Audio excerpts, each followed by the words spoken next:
BNP নেতা ইশরাক হোসেনকে ঢাকা দক্ষিণ সিটি কর্পোরেশনের মেয়র হিসেবে শপথ পড়াতে আর কোনো আইনি বাধা নেই বলে জানিয়েছেন তার আইনজীবীরা।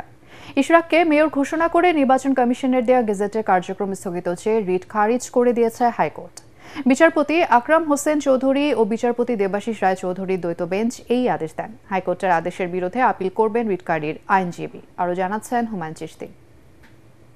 বিএনপি নেতা ইশরাক হোসেনের করা মামলার পরিপ্রেক্ষিতে গত ২৭ মার্চ ঢাকার প্রথম যুগ্ম জেলা জজ ও নির্বাচনী ট্রাইব্যুনাল তাকে মেয়র ঘোষণা করে রায় দেন। গত ২৭ এপ্রিল গেজেট প্রকাশ করে ইশরাকের শপথের ব্যবস্থা নিতে স্থানীয় সরকার মন্ত্রণালয়ে চিঠি দেয় নির্বাচন কমিশন। এদিকে নির্বাচনী ট্রাইব্যুনালের রায়ে অনিয়ম ও অসঙ্গতির অভিযোগ তুলে গত ১৩ মে হাইকোর্টে রিট করেন সুপ্রিম কোর্টের আইনজীবী মামুনুর রশিদ। টানা ২ দিন শুনানির পর বৃহস্পতিবার রিটটি খারিজ করে দেন হাইকোর্ট। নির্বাচন গেজেট করেছে, গেজেট ৩০ দিনের শপথ হবে ল, এটা চ্যালেঞ্জ করতে হলে ট্রাইব্যুনালে যেতে হবে, যেহেতু পিটিশন কোর্ট ট্রাইব্যুনালে যাননি।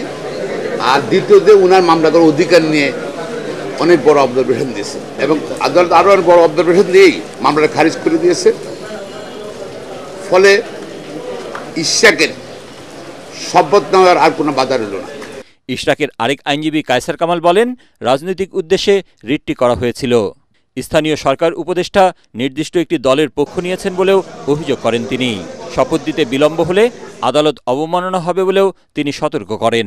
যদি তারা আজকের পরে শপথ নিতে বাধা প্রদান করে আদালত অবমাননার শামিল হবে।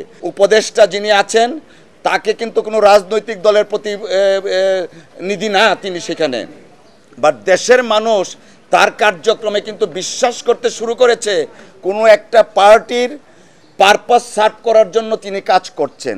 রিটকারীর আইনজীবী বলেন, ইশরাকের করা মামলায় বিভিন্ন ভুল ও নির্বাচনী ট্রাইব্যুনালের রায়ে অসঙ্গতি থাকা সত্ত্বেও হাইকোর্ট রিটটি খারিজ করেছেন। বেঞ্চের কনিষ্ঠতম বিচারপতি ছিলেন বিচারপতি জনাব দেবাশিস রায় চৌধুরী।